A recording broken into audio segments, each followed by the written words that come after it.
Hello and welcome back to Seriously Doughnuts. My name is Bola and I'm with the beautiful Abby.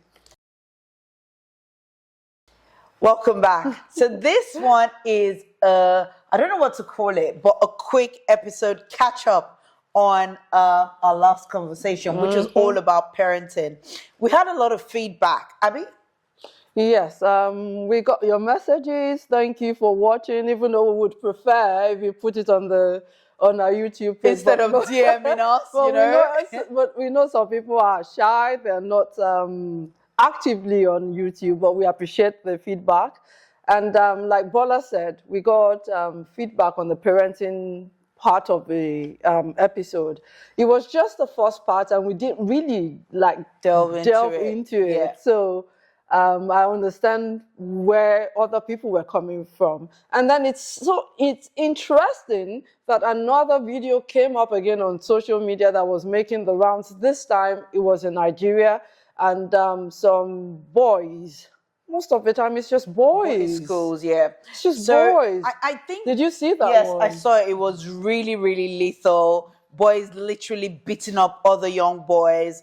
Very, very difficult to see. But I disturbing. think and very disturbing. I think the reason why a lot of you didn't want to comment is because it was very close to home, especially if you're a mother of boys like we are. I've got 2 boys, and you've got 2 boys as well. Exactly. Bringing up boys is completely different from bringing up, mixed sex, children, or parenting a boy and a girl or girls.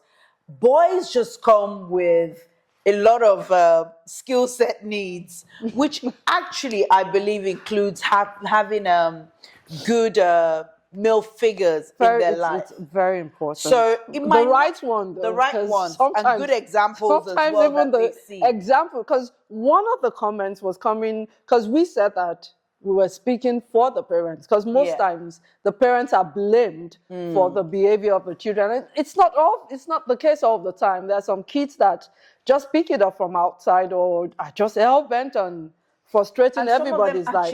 But she was saying, that sometimes the parents know about it and don't really do anything about it. And sometimes these kids pick it up from the parents. So this was a part. That's a fair discussion, that sometimes these kids learn how to behave from the home or somebody that they've seen.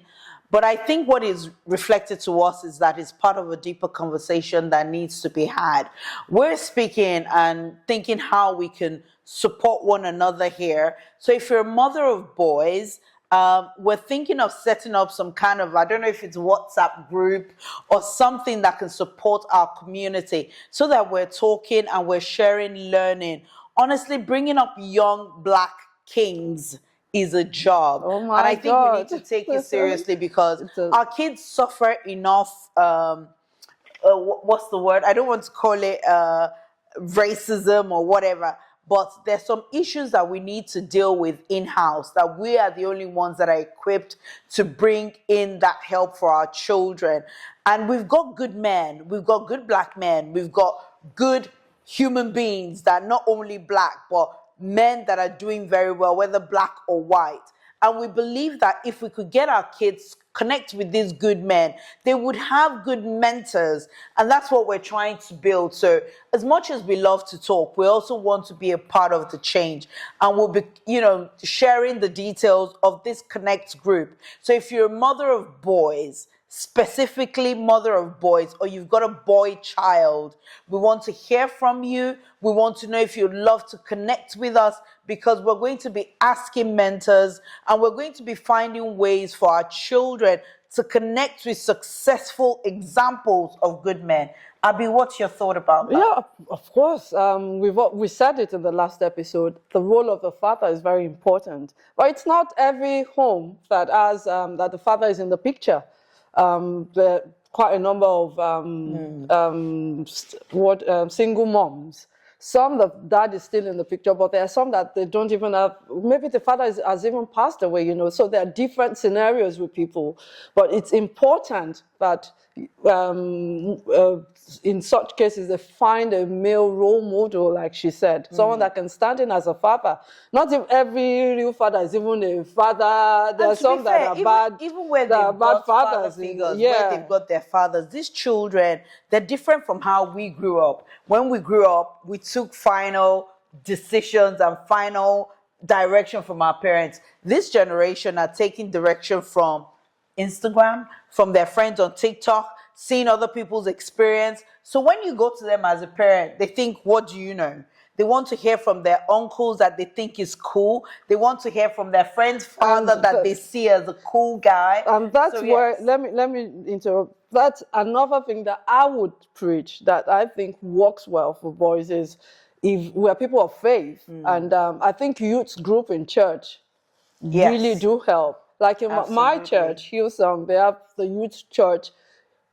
Every time there's youth service, you see all these boys, they just appear because they are seeing youth leaders that are like them. Absolutely. That are cool, them, that yeah. reflect them. So it's easier to, even though mommy is saying this, daddy is saying it, when they hear it from someone that dresses just as cool as they dress, that looks just as cool as they look, it's easier for them to relate. You're so right. So church youth groups and maybe other religions too would have that. I think they can be very helpful. And these groups also organize like socials, so they go bowling, they do things that are interesting. They have parties. Yes. I remember, I mean, what you just said just reminded me of when my son got baptized.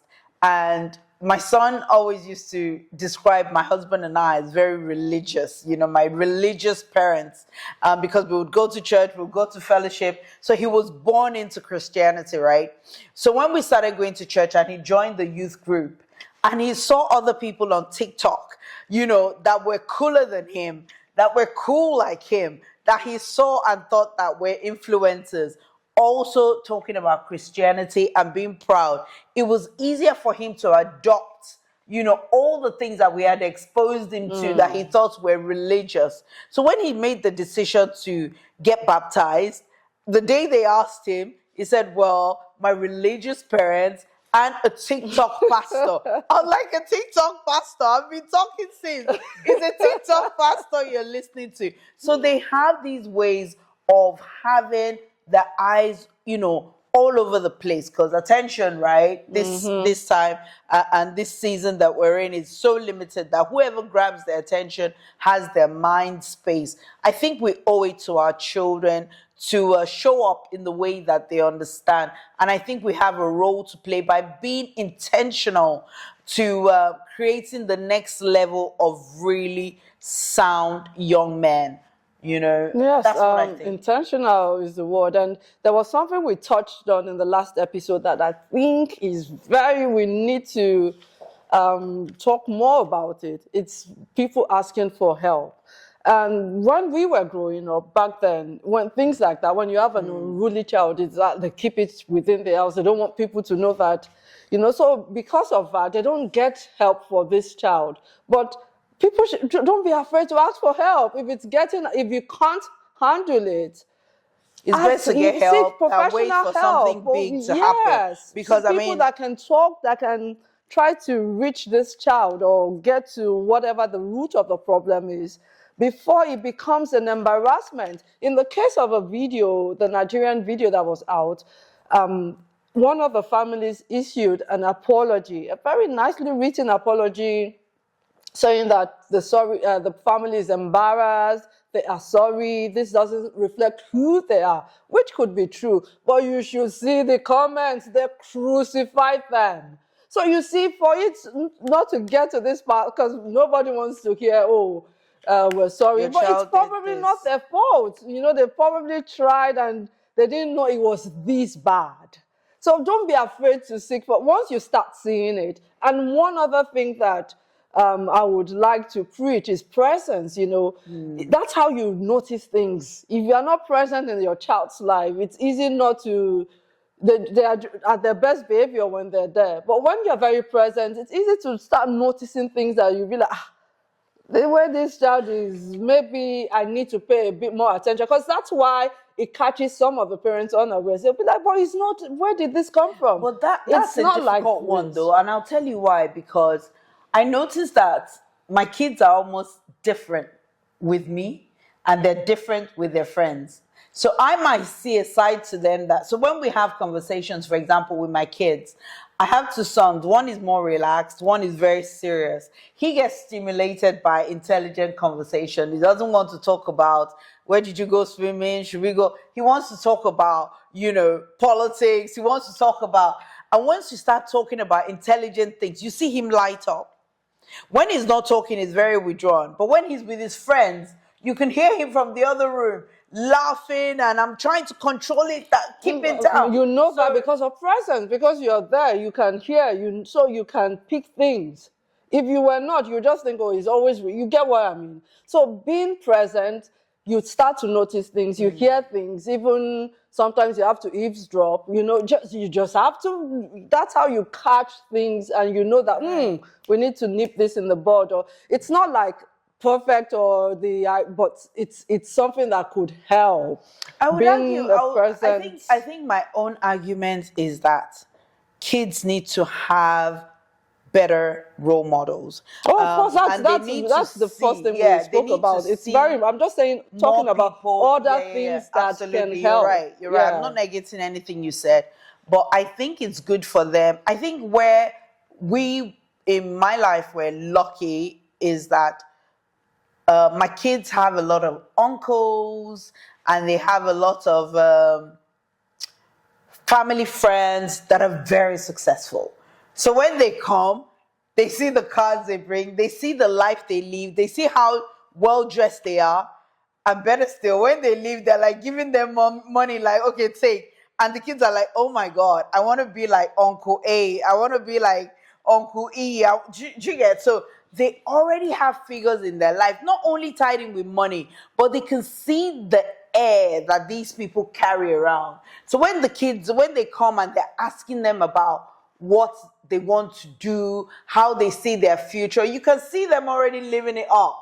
And they're thinking, oh, uncle, this is coming. They're already thinking ahead of what that conversation But would most look of the like. time, it's kids that don't have this. This is why this is why I think we need to have this support group where we will have mentors. The idea of it is to look at men across the board, whether black, white, because we live in a mixed world. We don't want to have a club, so to speak, that is just black kids or white kids. We want something that reflects real life, but that helps young men see themselves as part and parcel of a society that is respectable. We want to make that normal, different from the mandem culture that some of the black kids are exposed to at the moment. We want them to love who they are, but also to see themselves as a part of a thriving, beautiful future and a community that is sound. I think that's why we should do it. It's a very good idea, and I applaud it. I think it's fantastic. I think people should tap into it, especially people that are struggling when it comes to this area of parenting. And another thing I would like to talk about is peer pressure. We mentioned it. It's real. It takes your own years of pouring into your child. Just hearing the wrong voice constantly for just a few, it's a little period of time can spoil your own years of all the work you've put into it. So one should be very, very attentive to the friends that you see what you said is so true, and people always think it's just children, even adults. Yes, even adults. You have to get to a point in life where you control what you hear. Because what you hear can determine the next move you make, can determine the next idea, can determine how you position yourself. Because if you are a Christian or you believe that, we were created through the words of God. God said, let there be life. He breathed life into us. A lot of things has to do with spoken word over us. So if God has spoken over us, and God spoke light into being. You have to understand that words are so powerful. You can say, I mean, just look, for example, if one person says, Abby, you're beautiful, Abby, and you hear it 10 times, and just one person comes and says, who the hell do you think you are?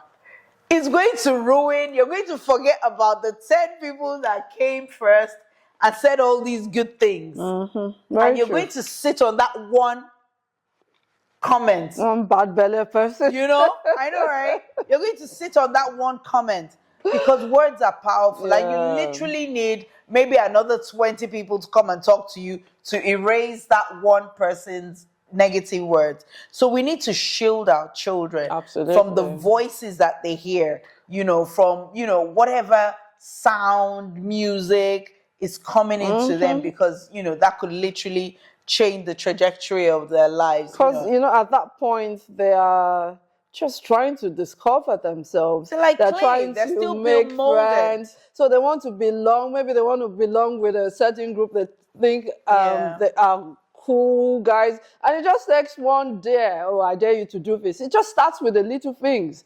And before they know it, they're in trouble. So one has to be... apart from pray over them, pray with them, pray. Which is good. Apart from that, you have to be attentive. You have to know what's happening. You have to be involved. You have to be present. That's why the Bible says, watch and pray. So you pray and you keep an eye. And you're like thinking, are the prayers working? Let me watch. Because if it's not, perhaps I need to add this to the prayer. Perhaps I need to open that door wider, close that door tighter. So that's how we have to move going forward. Like I said, we're bringing up young kings. If you know how a king is brought up, you will know that the king, from when he's young, is shielded, is guided. He's taught how to show up, how to walk, how to eat, how to move. These kids need to be taught. Let's not leave teaching our children how to show up in life to the streets. They're not street children. They're kids that are going to affect the next generation. And it all starts with us. You want to be that mother that when somebody marries your child, after you're long gone, that woman is praying and blessing the woman that brought up that man, because they know and see what you've, deposited in your kid. Yeah. Yes, and just try and be present, try and guide and lead, and I will address not just the fathers, but mothers and fathers. They are watching. It's what they see more than what you say. Some people, the way some men behave to their wives or even to the children themselves, in correcting them, these are the things some of these kids take back and think, oh, that's you have to be first. How you react to things at home, how you behave to your wife, to your children. It's informing the children how to behave, So the tone you use and things like that, it matters. You have to work on yourself if you need to. We have to be careful how we behave around. There are sponges. It's more of what they see than what you tell them. Behave like, you don't talk to people, but you are doing it. So it's what you do. That's the one they will take most of the time, not what you are saying. Absolutely. So we should watch the way we behave around them too. Okay. And the way we talk to each other in the house. Respect it, Yeah, respectfully. When they see respect and love at home, and when a child is loved at home, it's easy to disengage from negativity outside. Yeah. Okay, on that note, I want to quickly talk about Mother's Day, which was a few days ago. So Mother's Day for me was started out a bit rough. My husband is out of town.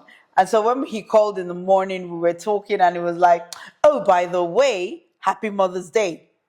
And I was like, by the way? That should have been the essence of the call. So I was already like cheesed off. And then my other son, who's doing his A-levels and all that jazz now, forgot. So my eldest son was my only hope, right? So I was like, looking at the time, he hadn't called. Looking at the time, 12 o'clock, he hadn't called. So I was like sulking so bad. I was like, oh, nobody cares about me. I'm probably a terrible mother, So I sat on the floor Like literally in my bedroom. You're so dramatic. Honestly, I sat on the floor and I'm Feeling like, sorry for yourself. where did I go wrong? Where did I go wrong?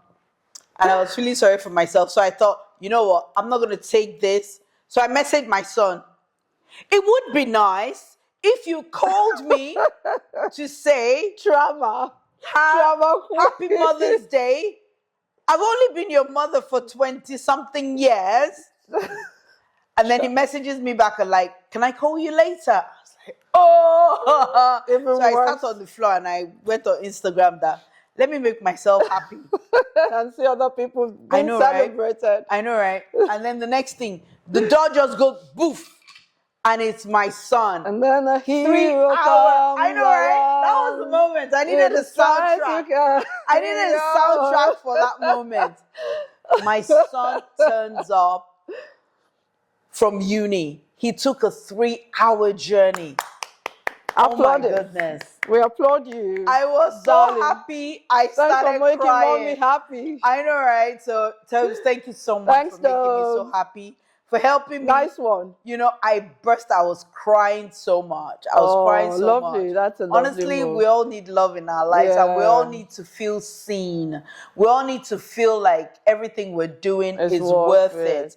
And as much as we don't need validation, sometimes your heart just wants to see that the work you do is seen and recognized. Because it's a lot of work. I'm like, well, yeah, I didn't mean by the way. I just wanted you to know that I didn't forget that it was Mother's Day. But, you know, he then sent us all out to have a meal, so I forgave him. So we did that. How was yours? Mine was, my husband is out of town too. And my younger son came home with flowers from school the day before. The older one forgot until later in the afternoon. I had my nieces around, so they remembered. And it was just another day. Did you remember to celebrate yourself? Did you remember to tap yourself on the shoulder and say, well done? I was in my feelings that day. I remembered my sister again a lot because she passed on having her child. So Mother's Day is always very touching. I always remember her, especially she did that Duduket dance, and I always played, and I would laugh, I would cry, I would laugh, and then I remember my mom a lot too, and so it was more a kind of sober, thankful for them, thankful for all the sacrifices they made, and so I kind of. It was normally I would like put pictures of myself and the boys, put my other sisters that's here, but I just put my mom and my late sister because I just appreciated them a bit more. So it was kind of sweet and sober for me, just reflecting on what we had. How my mom was fantastic, a fantastic mom. So just remembering my fum, I used to call her fum. So it was good. It was good. Just and the girls, my nieces tried to do some things with the boys. They tried at the end of the day. Oh, mama! I'm like, get out of here, man. I think that's so beautiful. That was sweet. I think after my son came, and I started to hug on him and all of that.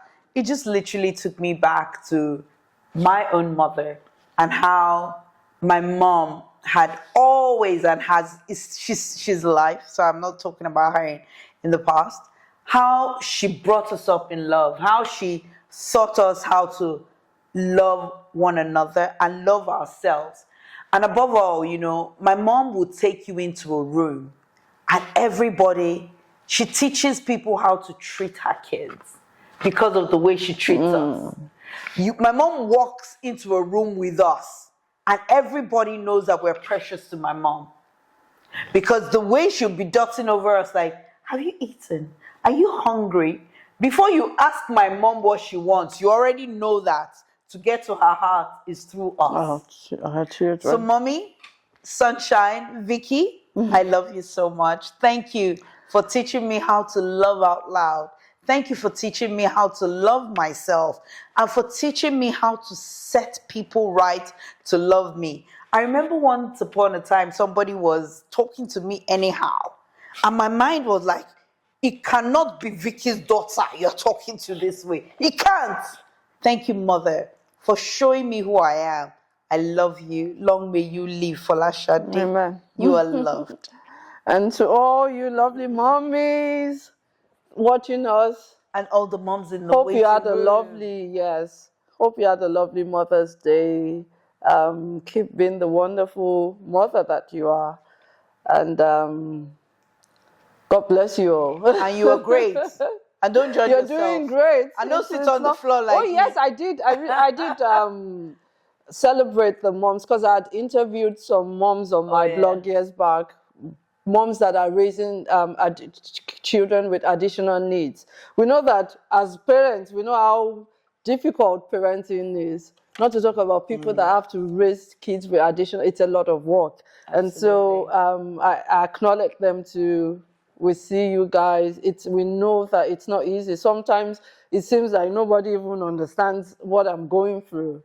We don't really, because we can't really know. It's when you're in the, you are the one that will read it, but we appreciate what you're doing, and we just want to say you're a strong woman, you're wonderful, you're loved, are amazing. you're appreciated, and yeah.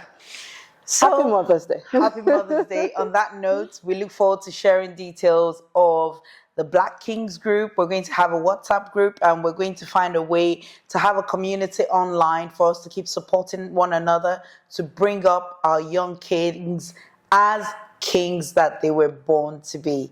Thank you so much for listening. Please feel free to reach out to us on our DMs. For those of you that have support needs, we're going to try to see how we can get, good people in our network that would help support our children. But just know that you have a community here that loves you, that sees you, and you're not alone. We are a community, and we're here for you. Thank you so much. We've been Seriously Doughnuts. I'm Bola, and this is the amazing Abby, and we'll just eat our donuts now and see you next in the next episode. We're expecting a superhero woman. So see you in a bit. Ciao, ciao. Lots of love.